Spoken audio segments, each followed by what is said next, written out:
Bonjour, nous vous souhaitons la bienvenue sur la chaîne YouTube de Ce que Christ a fait. La pensée d'aujourd'hui a été écrite par Nicole Nabi et elle s'intitule « Prends possession de la part que tu as reçue ». À un moment donné, Josué dit ceci aux 7 tribus d'Israël qui n'avaient pas encore pris possession de leur patrimoine. Nous voyons ceci dans Josué 18, verset 3. « Pendant combien de temps encore négligerez-vous d'aller prendre possession du pays que l'Éternel, le Dieu de vos ancêtres, vous a donné ?»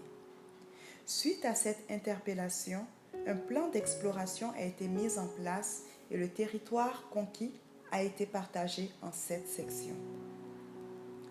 La 7e part fut attribuée à la tribu de Dan.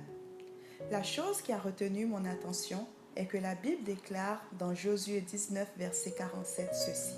« Mais le territoire des Danites leur échappa. » Je me suis alors posé la question, à savoir la raison pour laquelle le territoire que Dieu leur avait déjà donné leur échappa.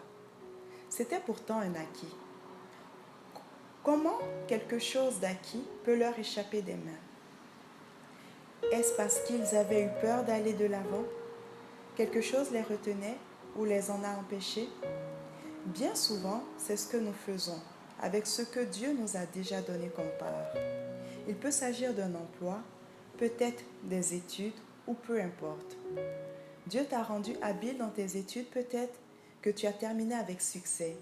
Il a été prévu pour toi un emploi précis, mais tu te contentes de demeurer dans le premier emploi qui s'est présenté à toi, parce que tout simplement, tu as postulé pendant longtemps et ça a été sans succès.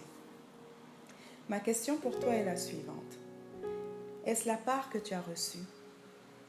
Les Danites sont allés attaquer les Shem, s'emparèrent de la ville et en tuèrent les habitants, puis ils en prirent possession et s'y installèrent.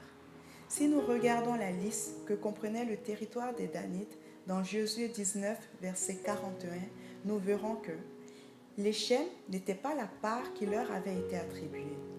Même s'il est vrai qu'ils possédaient un territoire, ce dernier n'était certainement pas la vie abondante qui leur était destinée. Mais ils s'en contentaient. Et c'est la pire chose qui puisse arriver à un enfant de Dieu. C'est de se dire, c'est misérable, mais au moins j'ai quelque chose. Au moins j'ai quelqu'un. Au moins je me débrouille. Qu'est-ce qui n'est pas ta part en ce moment, mais que tu te contentes de posséder?